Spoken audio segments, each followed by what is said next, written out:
Amaha Byakuya terdiam dalam keheningan penuh pertimbangan.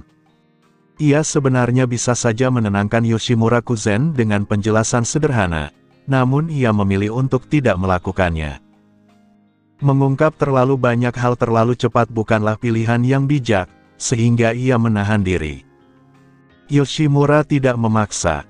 Ia melunakkan nadanya dan meminta maaf, lalu menyatakan agar ucapannya dianggap tidak pernah ada.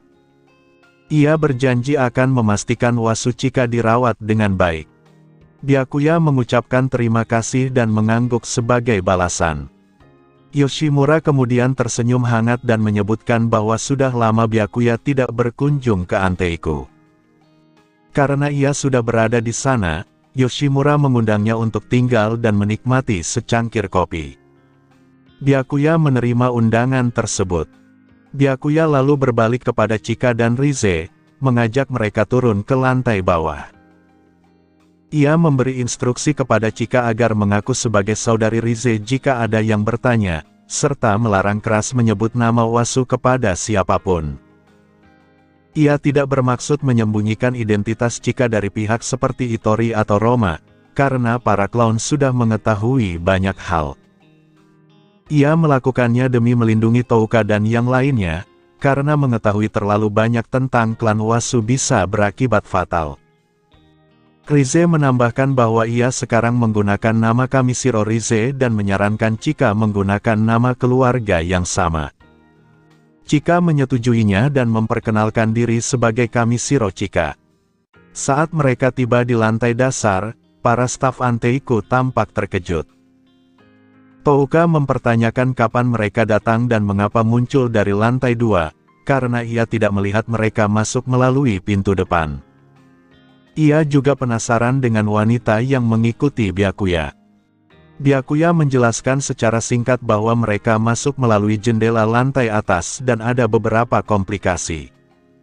Touka lalu menanyakan identitas wanita tersebut.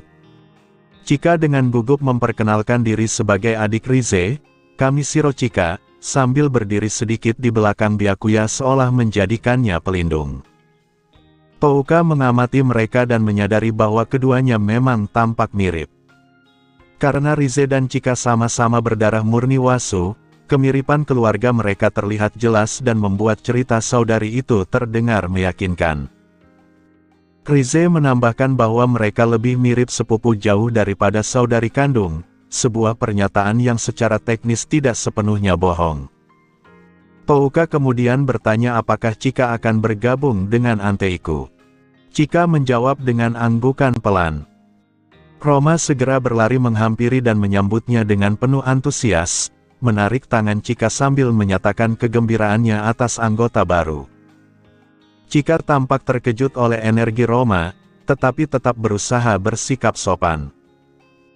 Kaya Irimi bertanya mengenai peran Chika di Anteiku, apakah ia akan menjadi pelayan, membantu pengumpulan makanan, atau keduanya. Ia menyinggung bahwa Yomo mampu menjalankan dua peran tersebut meskipun fokus utamanya adalah pengintaian. Saat itu, Yoshimura turun dari tangga dan mengumumkan bahwa Chika akan menjadi pelayan. Chika mengangguk setuju, tampak lega karena peran tersebut tidak mengharuskannya berburu. Touka menyambut keputusan itu dengan senang, menyebutkan bahwa dengan tambahan orang dalam jadwal kerja, ia mungkin bisa memiliki lebih banyak waktu untuk belajar. Byakuya tersenyum dan menanyakan perkembangan studi Touka. Touka menjawab bahwa kemajuannya lambat tetapi tetap ada, meski kepercayaan dirinya tampak goyah. Ia lalu mengalihkan pembicaraan dengan bertanya mengapa Byakuya jarang datang belakangan ini dan apakah CCG membuatnya begitu sibuk. Byakuya menjelaskan bahwa ia memang sering bekerja lembur, biasanya hingga lewat jam tutup, tetapi cutinya akan segera tiba. Yang ia maksud dengan cuti tersebut adalah masa setelah operasi penumpasan OL, sebuah masa jeda kolektif yang sebagian besar dari mereka belum menyadari akan datang. Amaha Byakuya terdiam sejenak dengan ekspresi yang sulit dibaca.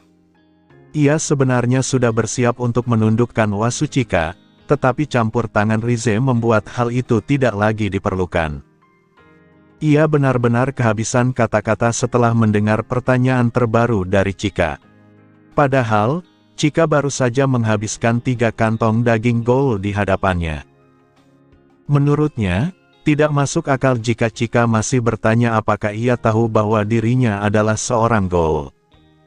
Dengan nada datar yang terdengar jengkel, Byakuya meminta Chika mendekat. Chika salah menafsirkan nada bicaranya sebagai ancaman dan merasa jantungnya berdegup kencang, meskipun sebenarnya itu hanya reaksi alami Byakuya terhadap kebodohannya. Ia mengikuti Byakuya ke dapur belakang yang sedang kosong. Byakuya menjelaskan bahwa ia dan Rize sudah tahu sejak awal bahwa Chika adalah ghoul, lalu mempertanyakan keseriusan Chika karena masih menanyakan hal itu. Chika baru menyadari kebenarannya dan mengangguk pelan. Ia sempat tenggelam dalam pikiran, mengingat kembali kejadian 1 jam terakhir dan menyadari bahwa ia telah menunjukkan seluruh ciri khas ghoul tanpa sadar. Hal itu membuatnya berpikir bahwa ketakutannya menyembunyikan rahasia Wasu mungkin sudah tidak berarti lagi. Byakuya mengamati Chika dan menyimpulkan bahwa kemungkinan besar ia hanyalah seorang yang sangat ceroboh dan bodoh. Ucapannya membuat Chika terpaku dalam keterkejutan. Meski ia sadar dirinya tidak cerdas, baru kali ini ada orang yang mengatakannya secara langsung. Ia tidak mampu membantah perkataan itu. Byakuya kemudian menyatakan bahwa ia kini mengerti mengapa Furuta bisa menculik Chika dengan mudah. Chika bertanya siapa Furuta. Byakuya menjelaskan bahwa Furuta adalah orang yang menyerahkannya kepada Kanou untuk dijadikan bahan eksperimen. Chika menggeleng, tidak mengenal nama tersebut. Hal itu wajar karena Nimura Furuta dikenal publik hanya sebagai anggota biasa Sunlit Garden, sementara status aslinya sebagai anak haram ketua Wasu disembunyikan dengan rapat oleh Tsuneyoshi. Byakuya menyatakan bahwa tidak masalah apakah Chika mengenalnya atau tidak, karena Furuta kemungkinan besar tidak akan mengganggunya lagi. Ia memahami cara Furuta bekerja dan tahu bahwa membiarkan Kanou bergabung dengan Aogiri hanyalah bagian dari rencananya. Meski begitu, Byakuya tidak sepenuhnya yakin. Aogiri belum menciptakan subjek sempurna, dan pasokan Kakuhou Wasu masih terbatas. Namun, Byakuya tidak peduli dengan rencana besar Furuta selama orang-orang yang dekat dengannya tidak menjadi sasaran. Jika itu terjadi, ia siap bertindak lebih cepat. Chika dengan ragu bertanya apakah Byakuya juga mengetahui tentang keluarga Wasu. Byakuya menjawab bahwa fakta bahwa Wasu adalah klan Ghoul bukanlah rahasia baginya. Mendengar itu, wajah Chika memucat dan ia merasa segalanya telah berakhir. Ia takut klan akan memburunya dan menghapusnya sebagai pengkhianat. Byakuya menenangkan Chika dengan mengatakan agar ia tetap bekerja di Anteiku dan tidak membuat masalah, karena tidak ada yang bisa menyentuhnya selama ia ada. Nada bicaranya santai, seolah klan Wasu bukan ancaman sama sekali. Namun, bagi Chika yang terbiasa membaca manga shoujo, kata-kata itu terdengar seperti janji perlindungan romantis. Ia menyetujuinya dengan gugup, membayangkan Byakuya sebagai pelindung kuat yang siap melawan dunia demi dirinya. Byakuya sendiri tidak menyadari salah paham itu dan hanya menganggap Chika sebagai orang yang ceroboh. Sebuah notifikasi sistem muncul, menandakan bahwa Byakuya telah menetapkan perlindungan terhadap Wasu Chika dari pembalasan klan, dengan hadiah 100 poin integrasi. Jika Chika mati, misi akan gagal dan poin tersebut ditarik kembali. Byakuya hanya mencatat bahwa hadiahnya besar dan menganggapnya sepadan dengan kekuatan klan Wasu serta kerepotan melindunginya. Di luar dapur, Touka bertanya apa yang mereka lakukan di dalam. Rize menjawab dengan tenang bahwa itu hanya pembicaraan pribadi yang akan memalukan jika didengar orang lain. Touka mengangguk, meski masih menyimpan keraguan. Koma dan Irimi tidak mencurigai apapun, sementara Roma sudah yakin bahwa Chika adalah Wasu dan menikmati situasinya. Tak lama kemudian, Byakuya dan Chika keluar dari dapur. Touka memperhatikan perubahan dalam tatapan mata Chika, yang kini dipenuhi kepercayaan mutlak, kekaguman terang-terangan, dan ketertarikan yang jelas. Touka menyadari bahwa situasinya berbahaya dan bertanya-tanya apa yang sebenarnya terjadi di dalam dapur hingga Chika menatap Byakuya seperti itu. Hari itu merupakan hari pertama Wasu Chika bekerja di Anteiku. Sepanjang hari, ia bekerja bersama Touka untuk mempelajari tugas-tugas di kafe dan menyesuaikan diri dengan lingkungan barunya. Setelah giliran kerja berakhir, Matsumae dan Karen mengantarnya pulang. Tempat tinggal yang dimaksud bukanlah kediaman keluarga Wasu, melainkan villa luas milik Amaha Byakuya. Matsumae menjelaskan secara formal bahwa sesuai instruksi sang tuan, Chika akan tinggal di sana untuk sementara waktu. Pada titik ini, Matsumae sepenuhnya percaya bahwa Chika hanyalah adik Rize dan tidak mengetahui apapun tentang hubungannya dengan klan Wasu. Chika menerima keputusan itu, tetapi rasa ingin tahunya terusik oleh sebutan "Tuan" yang digunakan Matsumae. Ia bertanya apakah Matsumae dan Karen benar-benar merupakan pelayan Byakuya. Sebagai anggota keluarga Wasu, Chika memahami konsep pelayan, tetapi ia juga tahu bahwa di era modern hanya orang dengan status luar biasa yang memiliki pengawal pribadi. Karena dirinya hanyalah anggota klan berpangkat rendah, ia tidak pernah memiliki pelayan sendiri. Hal ini semakin menguatkan citra Byakuya sebagai sosok berkuasa di benaknya. Matsumae membenarkan bahwa mereka adalah pelayan Lord Amaha, dan Karen menambahkan bahwa melayani sang tuan adalah kewajiban sekaligus kehormatan mereka. Sikap disiplin dan nada formal keduanya membuat Chika semakin terkesan. Chika baru menyadari bahwa ia bahkan belum mengetahui nama keluarga Byakuya, lalu bertanya apakah Lord Amaha adalah pewaris keluarga besar atau konglomerat raksasa. Pertanyaan itu membuat Matsumae terdiam. Ia sendiri tidak mengetahui latar belakang sang tuan dan tidak pernah berani menyelidikinya. Namun, villa megah dan kekuatan luar biasa Byakuya membuatnya sulit membayangkan bahwa ia hanyalah orang biasa. Karen juga sama bingungnya. Setelah berpikir sejenak, Matsumae memberikan jawaban samar, menyatakan bahwa Byakuya kemungkinan adalah bangsawan muda dari klan kuno tersembunyi yang datang ke dunia untuk berlatih.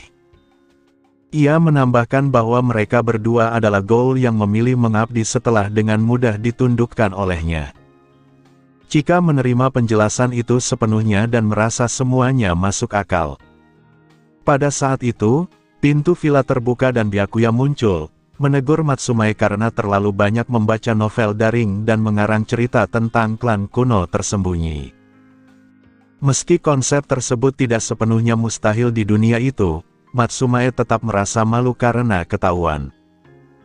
Chika kemudian menanyakan langsung kepada Byakuya apakah ia benar-benar bangsawan dari klan tersembunyi. Byakuya menyangkalnya dan mengatakan bahwa dirinya hanyalah manusia biasa tanpa latar belakang istimewa. Chika sama sekali tidak mempercayainya, karena baginya tidak ada satupun hal tentang Byakuya yang tampak biasa. Di dalam villa, Chika diperkenalkan kepada Kurona dan Nashiro. Ia terkejut melihat manusia dan Ghoul hidup bersama dalam satu rumah. Kurona segera menjelaskan bahwa mereka bukan manusia, melainkan setengah Ghoul yang diciptakan melalui pencangkokan Kakuhou milik Chika. Ia mengaktifkan Kakugan bermata satu untuk memperjelas ucapannya, membuat Chika terkejut karena bagi Wasu, Ghoul bermata satu adalah pertanda terlarang. Nashiro menambahkan dengan nada bingung bahwa Kakuhou Chika lah yang digunakan dalam eksperimen tersebut. Chika segera menyadari bahwa Kurona dan Nashiro adalah subjek eksperimen dokter yang sama dengannya. Rasa empati muncul, dan ia menyatakan keprihatinan atas penderitaan yang mereka alami. Kurona mengakui bahwa proses itu memang tidak mudah, tetapi menurutnya penderitaan mereka tidak sebanding dengan apa yang telah dialami Chika. Operasi mereka relatif berhasil, namun penderitaan terbesar datang setelahnya, ketika mereka harus menerima identitas baru mereka sebagai setengah ghoul dan menghadapi kenyataan mengerikan bahwa mereka harus memakan daging manusia untuk bertahan hidup. Rize menyebutkan bahwa Special Class Aura adalah atasan Kurona dan Nashiro di CCG. Byakuya membenarkan hal tersebut dan menjelaskan bahwa saat penggerebekan laboratorium Kanou, Aura dan Akira mulai mencurigai si kembar, sehingga situasi ini tidak dapat dihindari. Rize merenungkan hal itu dan teringat bagaimana Kurona dan Nashiro pernah menggambarkan atasan mereka sebagai perempuan cantik, kuat, dan sangat kompeten, kemungkinan seorang profesional berpengalaman. Karena itu, Rize menyimpulkan bahwa Aura bukanlah ancaman pribadi dan kembali memikirkan kondisi Kurona dan Nashiro di CCG. Rize menyadari bahwa kecurigaan tersebut menempatkan si kembar dalam posisi berbahaya. Byakuya menjawab bahwa semuanya akan baik-baik saja karena ia berniat membuat Kurona dan Nashiro mengungkapkan status mereka sebagai setengah ghoul secara langsung kepada Special Class Aura. Ia menyatakan memiliki cara agar keduanya tetap bisa bekerja dengan aman sebagai investigator. Keyakinan Byakuya membuat Rize mempercayainya, meskipun ia terkejut. Kurona dan Nashiro pun bertanya bagaimana mungkin mereka bisa tetap berada di CCG dengan kondisi seperti itu dan rencana apa yang sebenarnya disiapkan Byakuya. Byakuya menjelaskan bahwa situasinya cukup sederhana. Saat ini, Aogiri Tree adalah musuh terbesar CCG dan juga dianggap ancaman besar oleh klan Wasu.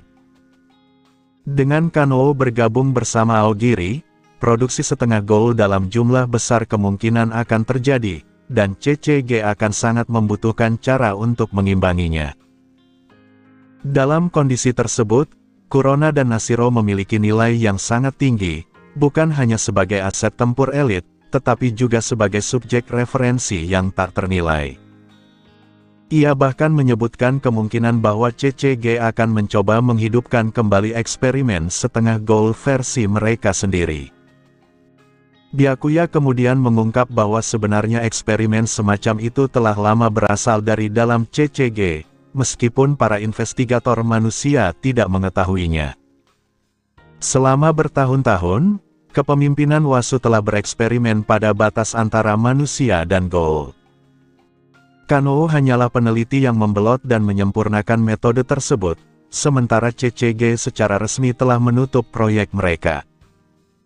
Setelah itu, Byakuya memutuskan untuk mengungkap kebenaran tentang kematian ayah Kurona dan Nashiro, Yasuhisa Nanao.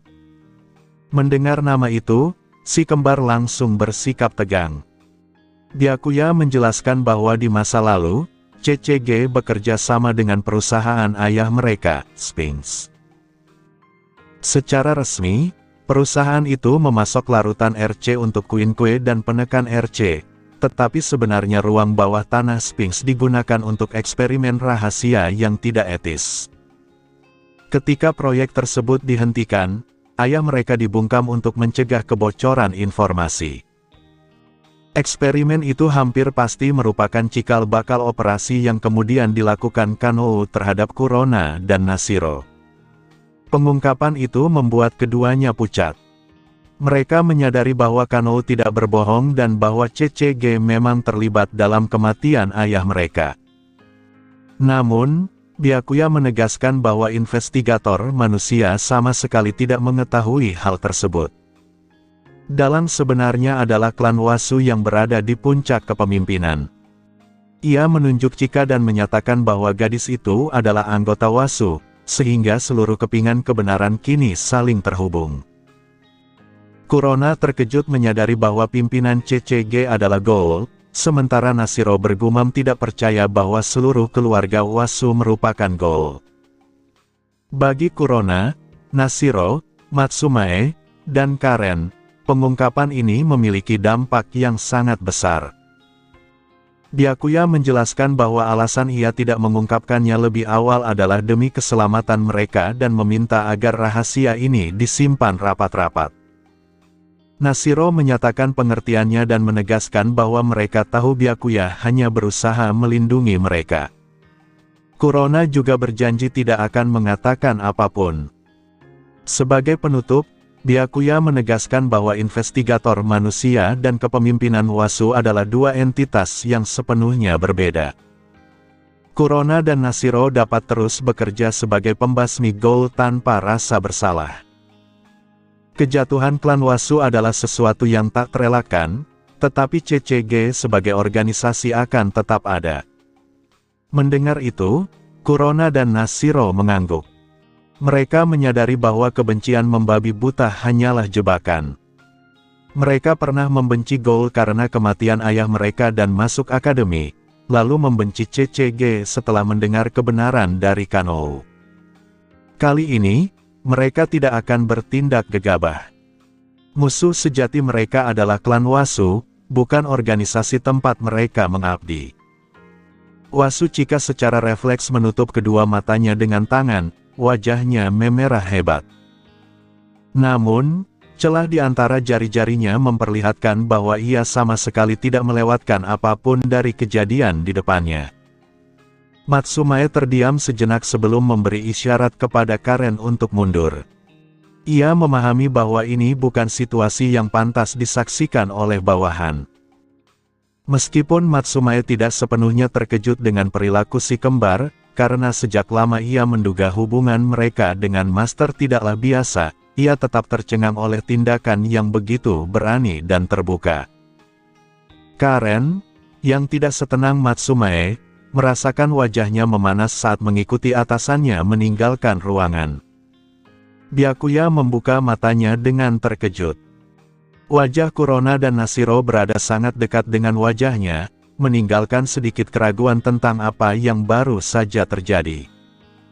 Pipi si kembar sedikit memerah ketika mereka mundur dan kembali duduk tegak.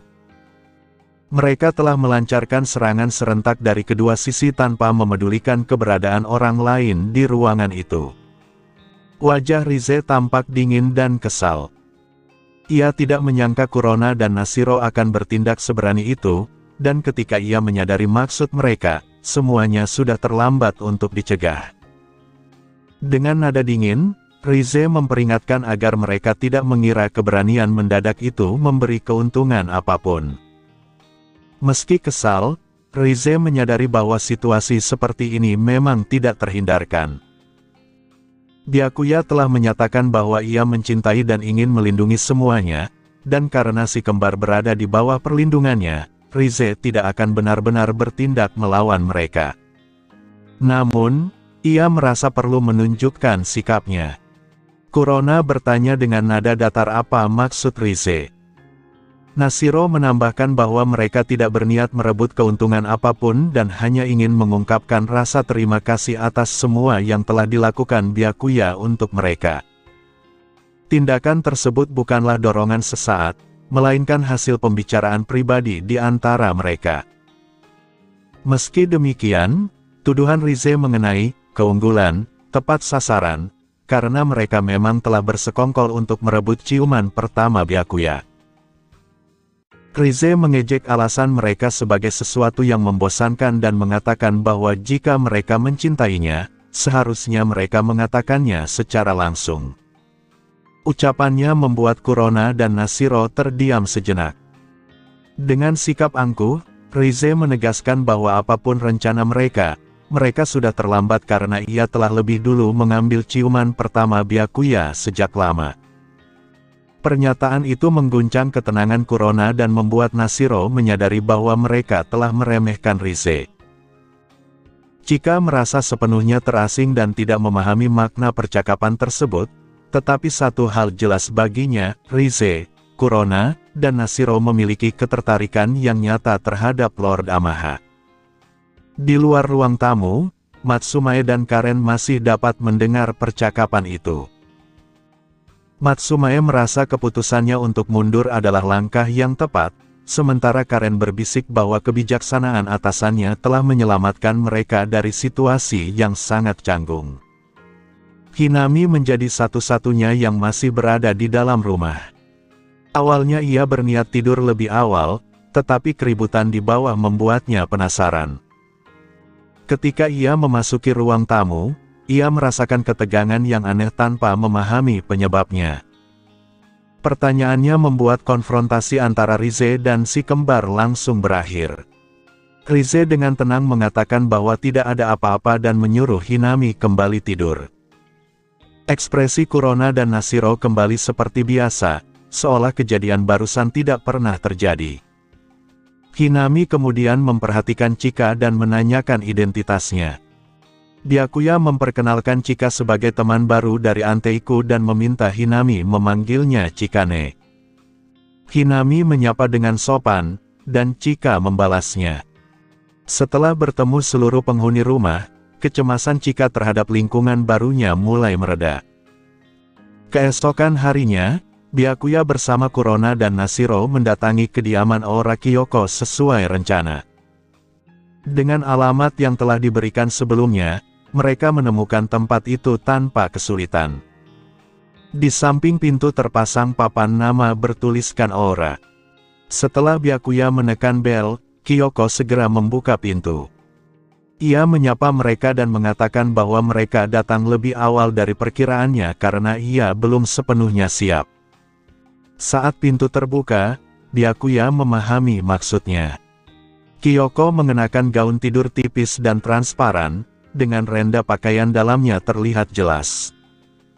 Byakuya bertanya apakah ia sebaiknya menunggu di luar sampai Kyoko siap, sambil mengalihkan pandangan. Kurona dan Nashiro tampak ingin melindungi atasannya, tetapi Kyoko mengatakan tidak masalah dan mempersilakan mereka masuk.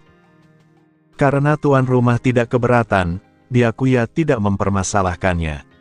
Mereka pun melepas sepatu dan mengenakan sandal dalam ruangan. Kyoko meminta maaf atas keadaan apartemennya yang agak berantakan karena ia tinggal sendiri dan kurang memperhatikan kebersihan akhir-akhir ini. Apartemen itu tidak kotor, tetapi tampak berantakan dan penuh barang, mencerminkan kehidupan sehari-hari yang tidak teratur. Byakuya diam, namun menyadari bahwa bahkan satu-satunya investigator spesial kelas perempuan di CCG memiliki sisi pribadi yang tidak terlihat publik. Saat hendak duduk di sofa, Byakuya tiba-tiba berhenti. Pandangannya tertuju pada sesuatu yang jelas tidak seharusnya berada di sana, sepasang celana dalam renda merah mencolok tergeletak di atas bantalan sofa, terlihat jelas. Pupil mata Byakuya bergetar pelan, dan ia mendadak tidak mampu untuk duduk. Aura Kyoko dengan tenang meminta maaf, menjelaskan bahwa ia lupa merapikan pakaian dalam yang tertinggal di sofa. Ia membungkuk dan mengambilnya dengan gerakan santai tanpa sedikit pun kepanikan atau rasa malu. Sebagai seorang investigator spesial kelas yang telah lama terjun di medan perang, hal semacam itu bukanlah sesuatu yang mampu menggoyahkan ketenangannya. Berbeda dengan Kyoko, Kurona dan Nashiro terdiam tanpa kata. Kecerobohan kecil tersebut sangat bertolak belakang dengan citra spesial kelas Aura yang selama ini mereka bayangkan sebagai sosok kuat, dingin, dan bermartabat. Kyoko mempersilakan mereka duduk dan mengambil tempat duduk di hadapan Byakuya serta si kembar. Wajahnya yang sebelumnya tampak lesu berubah menjadi serius dan profesional saat ia menuangkan teh. Setelah mengucapkan terima kasih, Kyoko langsung masuk ke inti pembicaraan. Ia menyinggung sikap Madama selama investigasi terhadap Dr. Kanou, yang tampak mengenal Kurona dan Nashiro secara pribadi, dan menanyakan apakah ada alasan tersembunyi di balik hal tersebut. Kurona menjawab dengan jujur bahwa rumah terbengkalai itu dulunya adalah rumah mereka. Ia tidak lagi berusaha mencari alasan karena Byakuya telah memintanya untuk bersikap terbuka. Kyoko terkejut mendengar hal tersebut. Kurona melanjutkan bahwa pemilik awal rumah itu adalah ayah mereka, Yasuhisa Nanao, yang meninggal ketika mereka masih kecil. Ia sengaja tidak mengungkap penyebab kematian ayah mereka. Setelah itu, Dr. Kanou membeli rumah tersebut, memanipulasi mereka agar menganggapnya sebagai figur ayah, lalu membujuk mereka untuk menjalani operasi setengah gol. Nashiro melanjutkan penjelasan bahwa mereka berdua kini adalah setengah gol, dan dibandingkan dengan subjek gagal yang ditemukan di laboratorium, mereka termasuk eksperimen yang berhasil. Kyoko terhenyak. Ia telah mempertimbangkan banyak kemungkinan, tetapi tidak pernah membayangkan bahwa bawahannya telah mengalami perubahan biologis. Dalam sudut pandang investigator biasa, manusia tetaplah manusia dan goal adalah goal, dan selama seseorang lolos dari gerbang RC, mereka dianggap bersih. Tanpa berkata apa-apa lagi, Kurona dan Nashiro mengaktifkan Kakugan mereka. Mata kiri Kurona dan mata kanan Nashiro berubah menjadi hitam merah. Mata Kyoko membelalak. Ia mengetahui keberadaan Goal bermata satu, tetapi melihat bukti itu pada wajah orang-orang yang bekerja bersamanya setiap hari memberikan kejutan yang sangat nyata. Meski demikian, Kyoko memaksakan diri untuk tetap tenang dan mengakui bahwa dari sudut pandang investigator, perilaku mereka selama ini sepenuhnya normal. Alasan ia mengundang mereka ke rumahnya dan tidak langsung melapor ke markas adalah karena ia masih mempercayai mereka sebagai bawahan dan tidak ingin CCG mengeksekusi mereka tanpa penyelidikan lebih lanjut. Ia membutuhkan kebenaran dan ingin memastikan apakah mereka adalah sekutu atau musuh. Fakta bahwa mereka mengungkapkan semuanya dengan sukarela memperkuat keyakinannya. Kurona dengan tegas menyatakan bahwa mereka telah lama muak dengan kebohongan dan pencucian otak Kanou, serta telah memutus hubungan dengannya bahkan sebelum bergabung dengan CCG. Sepanjang percakapan, Amaha Byakuya tetap diam, membiarkan si kembar menyampaikan kebenaran mereka sendiri. Kyoko mengakui dilema yang dihadapinya. Prosedur mengharuskannya melaporkan hal ini ke markas besar, tetapi ia khawatir terhadap reaksi para petinggi, mengingat banyak anggota CCG yang memiliki kebencian ekstrim terhadap Goal. Byakuya kemudian menyela dan menyatakan bahwa ia sendiri yang akan melapor ke Haki dan akan melakukan segala cara untuk mengamankan posisi Kurona dan Nashiro. Kyoko setuju dan menegaskan bahwa ia akan ikut pergi ke Haki bersama Byakuya sebagai atasan langsung mereka. Dengan keterlibatan Byakuya, Kyoko merasa peluang untuk melindungi si kembar meningkat. Meski Byakuya belum menyandang gelar special class, reputasinya di dalam organisasi sudah setara dengan mereka. Ditambah pengaruh Kyoko sendiri, suara mereka cukup kuat untuk didengar. Byakuya mengucapkan terima kasih atas dukungan tersebut. Setelah itu, Kyoko mengajukan beberapa pertanyaan tentang kehidupan mereka sebagai setengah Goal, termasuk pola makan dan cara mereka melewati gerbang RC. Kurona menjelaskan bahwa mereka memakan bangkai manusia yang tidak dicari orang. Mengenai gerbang RC, mereka tidak sepenuhnya memahami alasannya, tetapi menduga karena mereka terlahir sebagai manusia, aroma mereka masih terdeteksi sebagai manusia meski tidak dapat mengonsumsi makanan biasa. Keduanya memang belum mengetahui kebenaran sebenarnya, dan Byakuya juga belum menjelaskannya kepada mereka. Kyoko tidak mendesak lebih jauh, dan pembicaraan pun beralih ke topik yang lebih ringan. Byakuya menanyakan kondisi Queen milik Kyoko. Ia menjawab bahwa Dr. Chikyo telah memeriksanya dan memastikan tidak ada masalah. Byakuya menyatakan bahwa Queen tersebut berada di tangan yang tepat, mengingat Dr. Chikyo adalah yang terbaik. Kurona kemudian ragu-ragu menanyakan apakah Kyoko benar-benar tinggal sendirian, karena ia mengira Kyoko setidaknya hidup bersama anak-anaknya.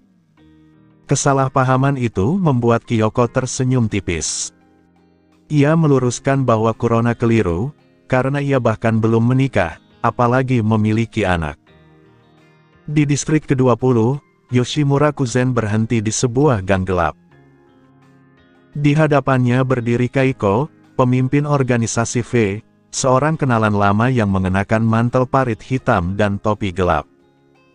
Kaiko menyapa Yoshimura dengan nada seolah-olah pertemuan itu adalah reuni lama. Yoshimura terdiam sejenak sebelum bertanya dengan tenang apakah akhirnya saatnya dirinya disingkirkan.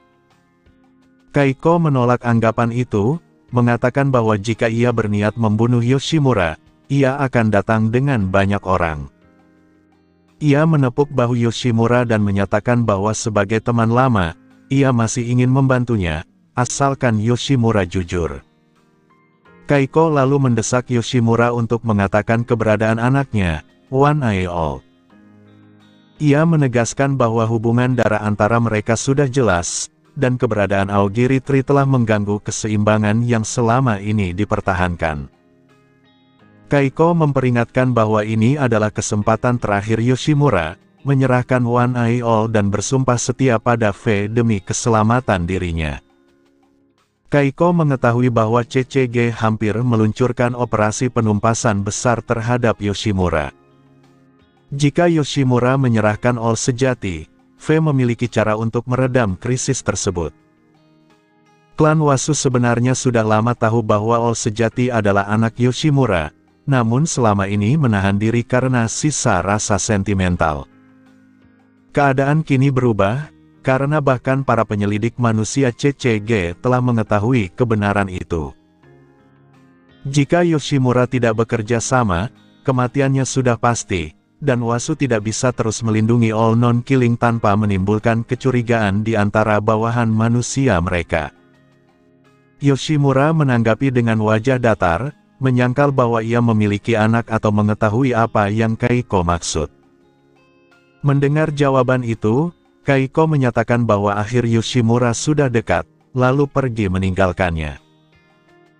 Setelah Kaiko menghilang, Yoshimura menghela napas panjang dan bergumam bahwa ia lebih memahami situasinya daripada siapapun, dan itulah alasan ia selama ini bekerja keras hanya untuk bertahan hidup.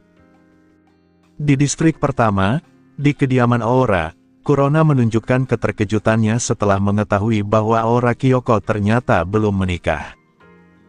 Nashiro menambahkan bahwa mungkin kebanyakan pria tidak sebanding dengan seorang special class investigator.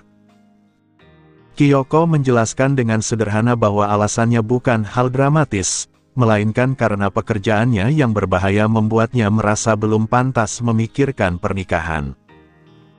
Byakuya, Kurona, dan Nashiro memahami sudut pandang tersebut, mengingat penyelidik Ghoul bisa tewas kapan saja dalam tugas. Keesokan harinya, Amaha Byakuya dan Aura Kyoko tiba di markas besar distrik pertama untuk melaporkan kondisi Kurona dan Nashiro. Mereka berada di kantor Direktur Biro, Wasu Yoshitoki. Yoshitoki memastikan bahwa keduanya memang korban operasi half-ghoulification Dr. Kanou. Byakuya membenarkan hal itu dan menyatakan harapannya agar Kurona dan Nashiro tetap bisa bekerja di CCG. Ia bersedia menjadi penjamin mereka dan bertanggung jawab penuh jika terjadi masalah. Ia juga menekankan bahwa Dr. Kanou kini berada di tangan Aogiri Tree dan kemungkinan besar akan digunakan untuk menciptakan lebih banyak half-ghoul, sehingga CCG membutuhkan cara khusus untuk melawan mereka, dengan Kurona dan Nashiro sebagai kandidat yang tepat. Kyoko turut menyatakan kesediaannya menjadi penjamin, mengingat ia adalah atasan langsung mereka. Yoshitoki mengatakan bahwa sebenarnya salah satu dari mereka saja sudah cukup sebagai penjamin, tetapi menerima jika keduanya bersedia. Ia mengakui bahwa usulan Byakuya masuk akal, karena CCG memang membutuhkan respons khusus terhadap Aogiri yang didukung Kanou. Ia juga menegaskan bahwa, terlepas dari laporan ini, klan Wasu memang berniat menyingkirkan Kanou karena dokter itu mengetahui rahasia berbahaya tentang garis keturunan mereka. Yoshitoki memutuskan untuk menghentikan pembahasan sementara dan memerintahkan agar kondisi Kurona dan Nashiro tidak disebarluaskan di dalam CCG. Detail resmi akan ditangani setelah operasi yang akan datang. Ketika Kyoko menanyakan operasi apa yang dimaksud, Yoshitoki hanya menjawab bahwa operasi itu berkaitan dengan All dan bahwa mereka masih menunggu instruksi akhir dari ketua. Kyoko menyatakan pengertiannya, menyadari bahwa sesuatu yang besar sedang berlangsung. Aura Kyoko mengundang Amaha Byakuya tanpa maksud tersembunyi. Undangan itu murni bersifat wajar dan tidak mengandung agenda lain. Byakuya menerimanya dengan santai dan memanggilnya, Kyoko-ne, menganggapnya sebagai bagian dari membangun hubungan kerja yang lebih akrab. Panggilan tersebut tidak merugikannya, bahkan justru mempererat kedekatan mereka. Kyoko kemudian menyatakan bahwa mulai saat itu ia juga akan memanggil Byakuya hanya dengan namanya. Pada hari yang sama, investigator kelas khusus Iwao Kuroiwa, yang biasanya menangani sektor lain, datang ke cabang CCG Distrik 20. Ia bertemu dengan Shinohara Yukinori, Uiko Ori, dan Amaha Byakuya untuk membahas masalah All. Kuroiwa membawa sebuah laptop kecil untuk keperluan pengarahan. Ia langsung menjelaskan bahwa informasi yang akan ditunjukkan berkaitan dengan One Eye All. Kuroiwa menampilkan rekaman pertempuran penindasan Aogiri Tree di distrik 11 yang memperlihatkan All. Setelah itu, ia membuka rekaman lain yang ia ambil sendiri 10 tahun lalu. Ia meminta mereka membandingkan kedua gambar tersebut. Shinohara mengamati layar dengan serius dan menyadari bahwa kedua sosok tersebut sangat mirip, namun tetap memiliki perbedaan yang jelas. Kuroiwa menjelaskan bahwa kemampuan penuh seorang Kakuja dalam memanipulasi bentuk fisik masih belum sepenuhnya dipahami. Meski demikian, bentuk All dalam dua rekaman tersebut hampir identik.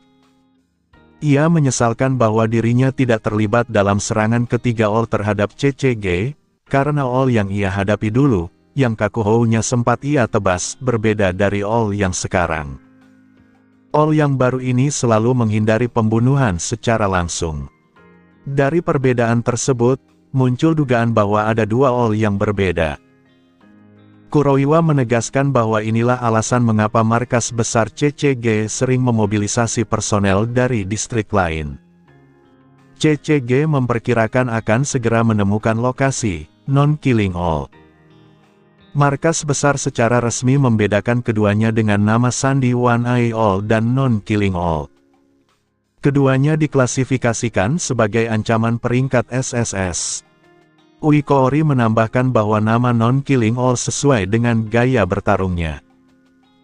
Ia menyebutkan bahwa pada serangan ketiga di Distrik 2, meskipun banyak investigator terluka, tidak ada satupun korban jiwa. Kuroiwa memperingatkan bahwa dalam operasi mendatang, One Eye All kemungkinan akan muncul bersamaan dengan penindasan terhadap Non-Killing All. Ada kecurigaan kuat bahwa Non-Killing All bekerja sama dengan Aogiri Tree, sehingga pertempuran ini diperkirakan menjadi salah satu yang paling mengerikan dalam sejarah CCG. Keputusan untuk menargetkan Non-Killing All didorong terutama oleh ancaman Aogiri Tree. Kehadirannya di markas Aogiri di Distrik 11 menjadi bukti terakhir yang menghubungkannya langsung dengan organisasi teroris tersebut. Di markas besar CCG Distrik 1, Ketua Wasu Tsuneyoshi duduk dalam diam di sebuah ruangan besar yang megah. Wasu Yoshitoki dan Marude Itsuki berdiri di hadapannya dengan sikap hormat. Mereka melaporkan bahwa tim investigasi khusus telah menyelesaikan pencarian dan memastikan lokasi All. Mereka meminta persetujuan untuk membentuk pasukan penindasan All dan memulai operasi. Ketika ditanya mengenai lokasi tersebut, Yoshitoki menjawab bahwa target berada di sebuah kedai kopi di Distrik 20 bernama Anteiku. Saat CCG menyelesaikan rencana untuk bergerak melawan kedai itu, Yoshimura Kuzen dan Yomo Renji telah merasakan perubahan situasi. Setelah menerima peringatan dari Keiko, Yoshimura memahami sepenuhnya apa yang akan menimpa Anteiku. Namun, selain Enji dan Irimi Kaya, staf lainnya tidak mengetahui situasi sebenarnya. Yoshimura tidak ingin Touka dan Hinami terseret dalam konflik, sehingga ia memerintahkan Yomo untuk memastikan keselamatan mereka. Ia memutuskan bahwa hanya dirinya, dan Irimi yang akan menghadapi ancaman yang akan datang. Pada malam sebelum pembentukan resmi pasukan penindasan, Amaha Byakuya mengunjungi Anteiku. Kunjungan itu menjadi yang terakhir baginya sebagai tamu sebelum perang dimulai. Melaporkan bahwa kedai telah dibersihkan sepenuhnya, sementara Irimi memastikan bahwa seluruh urusan administrasi telah diselesaikan. Yoshimura mengucapkan terima kasih kepada mereka dengan senyum hangat. Ketika Byakuya masuk, meskipun tanda "tutup" telah tergantung di pintu depan, Yoshimura tetap mempersilakannya naik ke lantai atas. Bahkan dalam situasi genting seperti itu, sang manajer dan para veteran Anteiko tetap membuka pintu bagi sang investigator. Amaha Byakuya menatap cangkir kopi di hadapannya sambil merasakan beban berat di dadanya. Yoshimura Kuzen telah menghabiskan bertahun-tahun menunggu Eto datang ke Anteiko, berharap suatu hari bisa menyeduhkan secangkir kopi untuk putrinya dengan tangannya sendiri. Namun harapan itu tidak pernah terwujud. Bertahun-tahun lalu, Eto pernah mendekati Anteiko, tetapi berhenti tepat di ambang pintu. Sejak saat itu, kebenciannya terhadap sang ayah semakin mengeras, berubah menjadi keputusasaan mendalam terhadap dunia. Ia tidak pernah kembali. Byakuya tidak berkata apa-apa dan hanya menerima cangkir kopi itu dengan ucapan terima kasih singkat. Bagi Yoshimura, menyerahkan cangkir tersebut berarti memaksakan dirinya untuk melepaskan obsesi terakhirnya. Ia tahu dirinya tidak akan kembali dari pertempuran yang akan datang dan memang tidak berniat untuk bertahan hidup. Anteiko, tempat yang menyimpan kenangan tentang Ukina dan Eto, akan dihancurkan. Bagi seseorang yang merasa telah melakukan terlalu banyak dosa di masa lalu, kematian terasa seperti satu-satunya penebusan yang tersisa. Keheningan berat menyelimuti ruangan. Enji kemudian memecah suasana dengan candaan, mengingatkan Byakuya agar berhati-hati karena dirinya adalah Devil Ape, yang tidak mudah ditangani. Byakuya menanggapi dengan senyum kecil dan ucapan terima kasih. Irimi kayak ikut menimpali dengan bercanda, mengatakan bahwa Black Dog justru lebih menakutkan. Perdebatan ringan antara Koma dan Irimi segera mencairkan suasana dan membuat Yoshimura tersenyum kecil. Yoshimura kemudian meminta Byakuya untuk pulang dan beristirahat demi menjaga kondisinya. Byakuya menyanggupi. Yoshimura lalu menyampaikan permintaan terakhirnya, agar Byakuya memberitahu Touka bahwa Anteiko akan tutup. Ia tahu Yomorenji sudah sibuk melindungi yang lain, dan ia juga menyadari perasaan Touka terhadap Byakuya, sehingga pesan itu lebih baik disampaikan olehnya. Yoshimura pun memberikan alamat rumah Touka. Byakuya menyetujui permintaan itu. Setelah menghabiskan sisa kopinya, ia berdiri dan hendak pergi. Namun sebelum melangkah keluar, ia berhenti dan mengatakan bahwa meskipun nama Anteiko akan menghilang, ia berjanji semua orang akan baik-baik saja. Kata-kata itu terucap dengan senyum tenang, lahir dari perasaan yang tersentuh melihat ketiga veteran tersebut siap menyongsong akhir mereka. Yoshimura menatap Byakuya dengan raut tidak yakin, bertanya-tanya apakah kata-kata itu hanya penghiburan atau menyiratkan rencana lain di medan perang. Koma dan Irimi mengira Byakuya bermaksud menahan diri dalam pertempuran demi mereka, dan mereka menolaknya, meminta agar ia tidak mengorbankan karir atau hidupnya. Byakuya menegaskan bahwa ia tidak akan menahan diri, tetapi meminta mereka untuk berusaha sekuat tenaga tetap hidup. Koma menanggapi dengan ringan, Irimi menjawab dengan kesungguhan, sementara Yoshimura tetap terdiam. Byakuya mengucapkan selamat tinggal dan melangkah pergi ke dalam malam. Di tempat lain, Touka Kirishima baru saja pulang dari sekolah. Ia hendak berganti pakaian sebelum berangkat bekerja ketika bel pintu rumahnya berbunyi. Suara di balik pintu menyebut namanya, dan Touka langsung mengenali suara itu sebagai milik Byakuya. Ia membeku karena terkejut, jantungnya berdegup kencang. Ia panik karena kunjungan mendadak itu dan buru-buru merapikan penampilannya sebelum membuka pintu. Ketika akhirnya membuka pintu dan melihat Byakuya berdiri di sana seperti biasa, Touka berusaha bersikap tenang. Ia bertanya apa yang ia lakukan di sana dan bagaimana ia bisa mengetahui alamat rumahnya. Byakuya menjawab singkat bahwa manajer yang memberitahunya.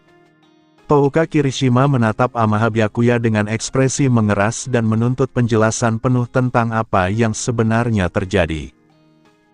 Byakuya pun menjelaskan bahwa CCG telah menemukan Anteiku dan, lebih dari itu, telah mengungkap identitas asli sang manajer.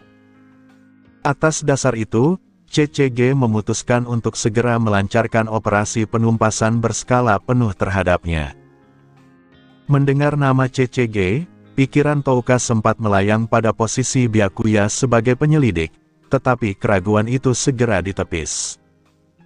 Byakuya telah berkali-kali menyelamatkan orang-orang Anteiku, sehingga Touka tidak mampu meragukan niatnya.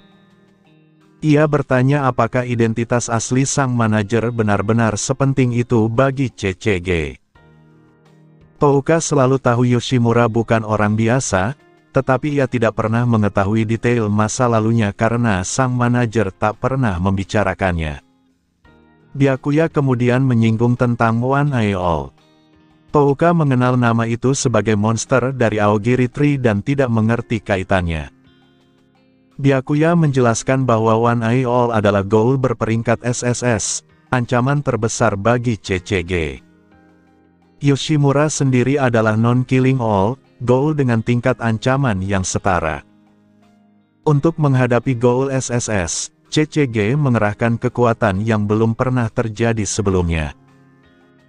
Informasi CCG tentang One Eye All masih terhenti pada 10 tahun lalu, ketika ghoul itu pernah terluka parah oleh Iwao Kuroiwa dan tampak sedikit lebih lemah dibandingkan non-killing all.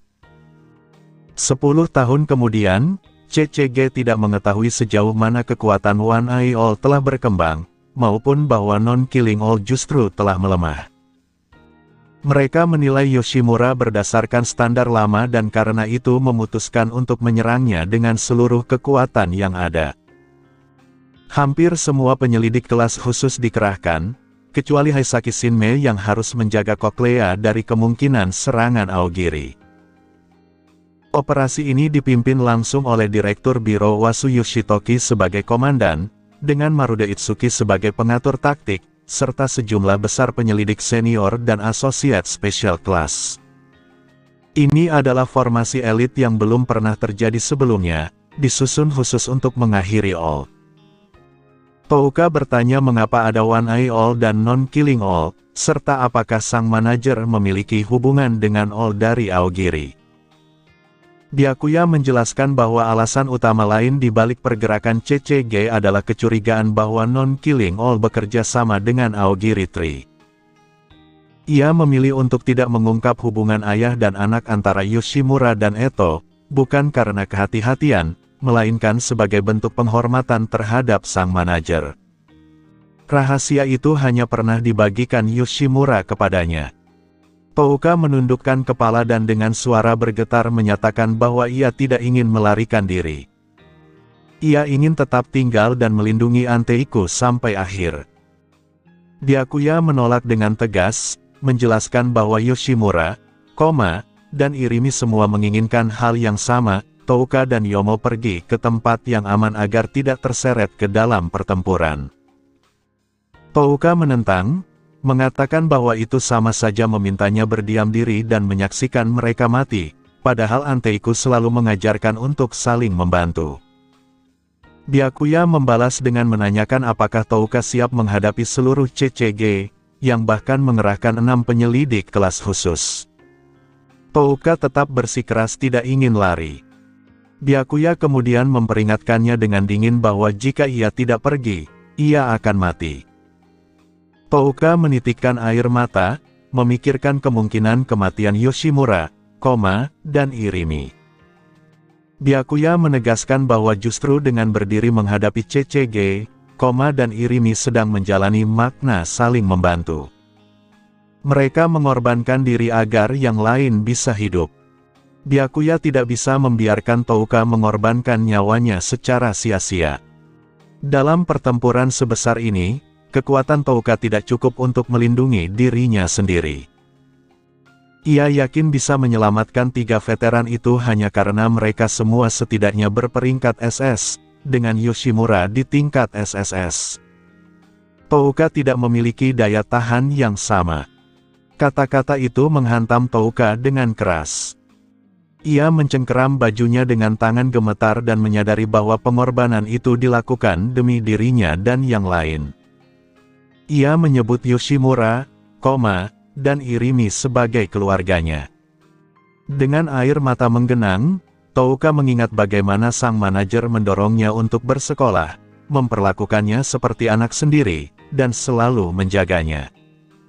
Ia tidak mengerti mengapa semuanya harus berakhir dengan cara seperti ini.